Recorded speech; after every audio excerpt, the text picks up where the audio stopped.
Hi, everyone, and welcome back to Brian's Horror Corner, and welcome to this horror movie review as part of my June horror series, which is taking a look at the entire Psycho franchise, movie franchise.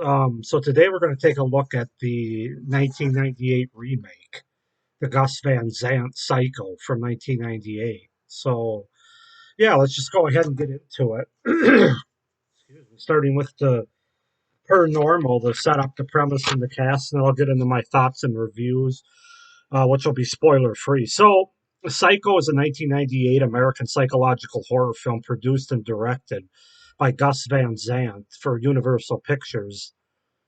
It is a modern remake of the 1960 film of the same name, directed by Alfred Hitchcock, in which an embezzler arrives at an old motel run by a man named Norman Bates. Both films are adapted for Robert Bloch's 1959 novel of the same name. So basically, the film opens just like the original did. During a Friday afternoon tryst in a Phoenix hotel, real estate secretary Marion Crane and her boyfriend Sam Loomis discuss their inability to get married because of Sam's debts. Marion returns to work, decides to steal a cash payment of $400,000 entrusted to her to deposit at the bank, and she drives and is going to drive to Sam's home in Fairville, California. En route, Marion hurriedly trades her car, arousing suspicion from both the car dealer and a California Highway Patrol officer. Marion stops for the night at the Bates Motel located off the main highway. Proprietor Norman Bates descends from a large house atop a hill overlooking the motel, registers Marion under an assumed name she uses and invites her to dine with him. Returning to his house, Norman has an argument with his mother, overheard by Marion, about Marion's presence. Norman returns with a light meal and apologizes for his mother's outburst. Norman discusses his hobby as a taxidermist, his mother's illness, and how people have a private trap they want to escape. Remorseful of her crime, Marion decides to drive back to Phoenix in the morning and return the stolen money hidden in a newspaper. As Marion showers, a shadowy a shadowy figure appears, stabs her to death, and leaves. So, if it sounds like I've given you that spiel before, that premise, it's because I have. Let me take a little bit of the light out of my face here. I look a little white. Um, this is a remake for good reason. So yeah, as far as the cast goes, we got Vince Vaughn as Norman Bates, Anne Heche as Marion Crane, Julianne Moore as Lila Crane, Viggo Mortensen as Sam Loomis, and William H. Macy as Arbogast, a private detective.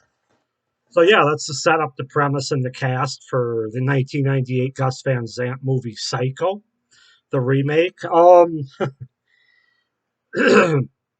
sure there's people out there that probably enjoy this movie, and so if any of you are watching this video, I'm going to apologize up front because I will not be speaking terribly highly of it over the next few minutes.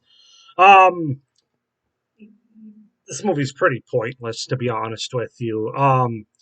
I had a hard time coming up with a lot of pros because I didn't want to give the same pros that I gave for the original because I don't think this movie necessarily deserves to get those as pros because they weren't the ones that created them. They basically ripped them off, if you will. So I did come up with a few pros though that we'll get into, starting with a couple of the performances by William H. Macy and Julianne Moore. I thought they were both solid in their roles as Arbogast and Lila Crane, or Lila respectively.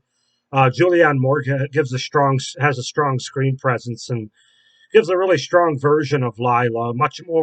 It's much more of a modern day female version of the character, less passive and more confident. In 1960, I actually liked Vera Miles as Lila, and then she came back in Psycho 2 as well, a couple decades later. But at that time, females were portrayed both in movies and obviously in real life, unfortunately, the same way, which is they tended to be more passive and not quite as aggressive or involved in certain things. Obviously, by 1998, that had changed quite a bit by then. So yeah, we definitely get a different performance from Julianne Moore, and I think it's an effective performance. Same with William H Macy, who I really like as an actor. So those two performances definitely stood out. For this movie, I like the fact that they shortened and trimmed up the exposition dump that we get at the end of the movie, aka the psychiatrist speech, which I was never, that was my one problem with the original movie. Never a big fan of that. I understand again, like I said in my review for that movie, why they had to have it in 1960 because I think audiences at that time needed to be explained a little bit more, explain things. But certainly at 1998, and certainly not today. That's one thing that kind of hindered the original. The only thing really.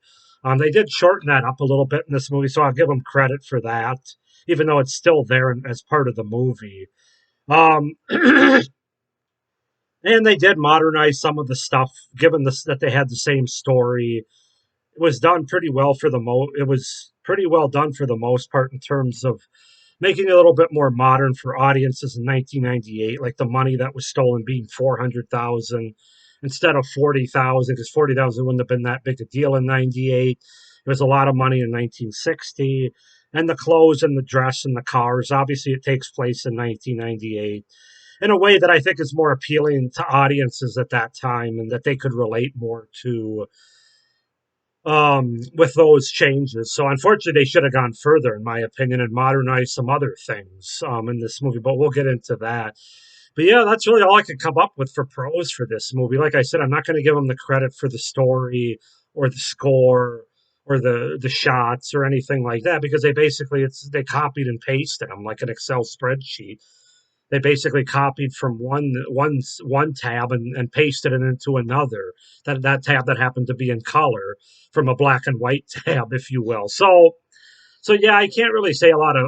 I can't really give it a lot of pros. It just wouldn't be fair, I don't think, for the original. However, I do have a few cons. So here we go. Um, the most obvious one is this remake is basically pointless. It does absolutely nothing. It doesn't build on anything. It doesn't improve on anything. Not that there was much to improve on anyway from the original, but it literally is a shot for shot remake. Not just with the same scenes, but also they use the same camera angles, the same techniques, the same lines of dialogue, all the way down to this, the same scenes with very little difference. But yeah, I think it's the camera techniques are really the one that hinder it the most. As far that's really where they should have modernized it to go along with those other things I mentioned with my pros in terms of the amount of money and the more of the stylistic 1998 choices. But for some reason, they stuck with um, the same camera angles and the same techniques, and it really just doesn't work. It doesn't age well in this movie. Basically, the bottom line is I could just watch the original version of this story if I wanted.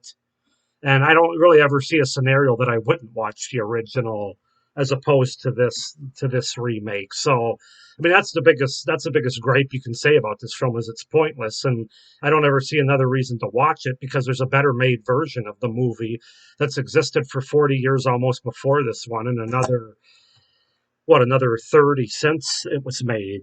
Almost, well, 25 I guess it is. Um so yeah, that's the biggest and most obvious con. Obviously, the film was horribly miscast, especially in terms of the leads. Um, Most of the cast and the performances just aren't nearly as strong as those in the original, and that's no more highlighted than that of Vince Vaughn, who plays Norman Bates.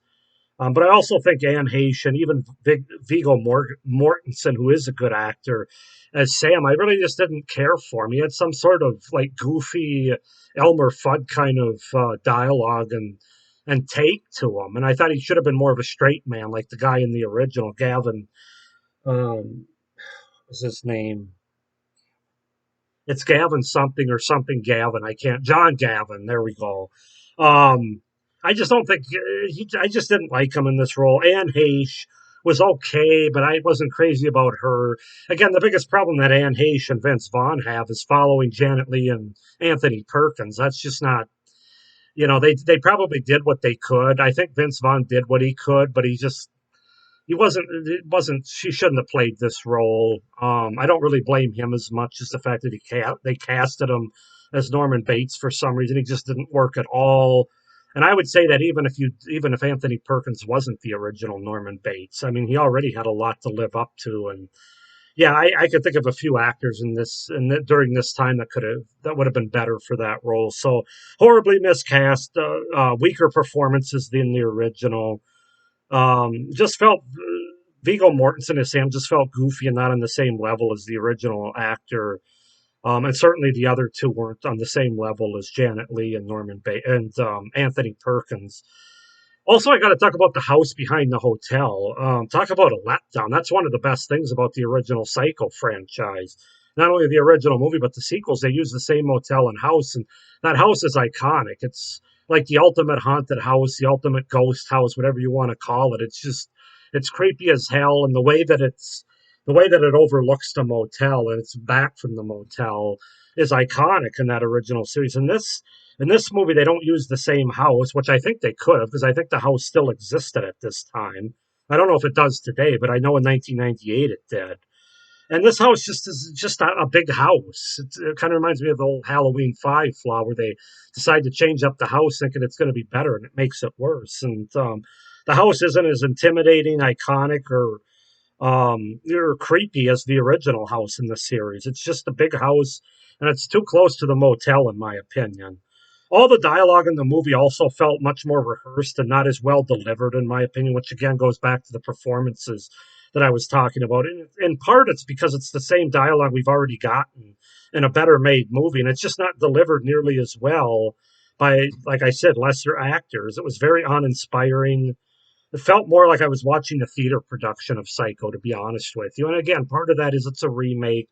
But when you do a shot for shot remake where I can basically, the first time watching the film, I can already do I can follow the movie word for word as far as what's coming. That's the reason why it feels like that. And then you have a lot of the actors just don't do a lot with it. The exceptions being William H Macy and Julianne Moore, as I mentioned. But yeah, so it just felt like I was watching a play of Psycho. Made it much less effective as a movie. A few of the new elements that they do add in the movie do nothing to improve the story or the movie. In fact, I would argue that some of them actually take away from what made the original movie and the story so good. The images that the victims have while being murdered, I didn't understand what the hell that had to do with anything. Obviously, the part where Norman is whacking off when Janet Leigh's undressing and getting into the shower, I really didn't need to see Vince Vaughn doing that. Well, this is the part where he takes down the picture and is looking in the peephole. I don't know. I don't really know why that was there. It just made the character who we're supposed to have some sympathy for, at least at this point in the film, and not just think they're a complete and utter pervert and bad guy. And unfortunately, all you think about with Vince Vaughn's portrayal is he's a pervert. He's sleazy. It just made absolutely no sense. And then the blonde wig as well that Mother wears. I have to talk about that. It takes away the great silhouette, and at no point is that more realized than during the shower scene. Which again, somehow they managed to screw that up. I didn't think the shower scene was as good in this movie as it was in the original. A lot of it has to do with the fact that this woman with a blonde wig, you can clearly see it's Vince Vaughn. I mean, that was the brilliance of the original as well. It was a silhouette. There was another actor, a stand-in, that actually played Mother in the original. It wasn't even Anthony Perkins. But the darkness, the light and shadow that they used, as well as just having a hairpiece that was much better. It was older, it was grayer, but it was pulled back in a bun, as opposed to this mop of blonde hair that's just thrown over Vince Vaughn's head. Just so ineffective, so disappointing. Takes away that great silhouette of Mother, as I said, and therefore the shower scene's a lot less iconic and effective. The score, like I said, the score doesn't even start right away. It's not until she turns around and starts screaming, and all of a sudden, after he stabs her once, then I think the same score, of course, the ripoff from Bernard Herrmann's score, which they're not getting any credit for that. Um, yeah, the blonde wig was just made it more forgettable. Overall, the movie just doesn't have that same creepy black and white Hitchcockian suspense to it. Now, part of that's because we've seen the story before. When you make a shot remake, you don't do anything new. You don't add anything to you don't bring anything different to the table. There's no suspense. There's no mystery here, and we already know what the big twist is. So you don't have that element of mystery or shock. You're just waiting to get to those scenes. So yeah, maybe the most pointless movie ever made. I'm sure I will say there's been worse made movies from a technical standpoint, but again, part of that's the fact that they've ripped off some of the technical standpoint. It's not the worst made movie ever, but it is the most pointless made. Certainly one of the most pointless made horror movies ever. And I'm not somebody that doesn't like a remake. I mean, one of my favorite movies, top three all time, is John Carpenter's The Thing, which is a remake from A Thing from Another World from the 1950s. So it isn't a remake bias. It's just pointless when you do shot for shot, camera technique to camera technique, line for line, less effective characters because of less effective performers, and no mystery or suspense. The other things don't matter then when you don't have any of those elements. So I'm going to give this movie a 5 out of 10. I really just can't go much higher than that. I'm not really sure why I'm giving it a 5. I guess they tried. Gus Van Sant even said after the fact that this was more of an experiment. I don't know if he said that just to save face or not. I'm going to give it a 5 out of 10. I don't ever see myself watching this again because if I want to watch Psycho in this whole story, as I said, I have the 1960 version on Blu ray, collector's edition. So why would I watch this one? Unless I want to see Vince Vaughn masturbate, and I really don't. So 5 out of 10 is what I'm going to give the Psycho remake from 1998. Go ahead and comment down below. Let me know if you guys actually like it more than I do. If you think it's better than I'm giving it credit for. I know it does have its fans, somewhat at least out there. I'd be curious to hear your thoughts. Please comment down below those. Please like this video and hit the little notification bell down below so you don't miss any of my upcoming videos for this particular series. And be sure to subscribe to my channel as well down below so you don't miss any of my great horror content that I have coming out the rest of this year. So thank you for watching this review. I hope you enjoyed it. Stay scared. Bye.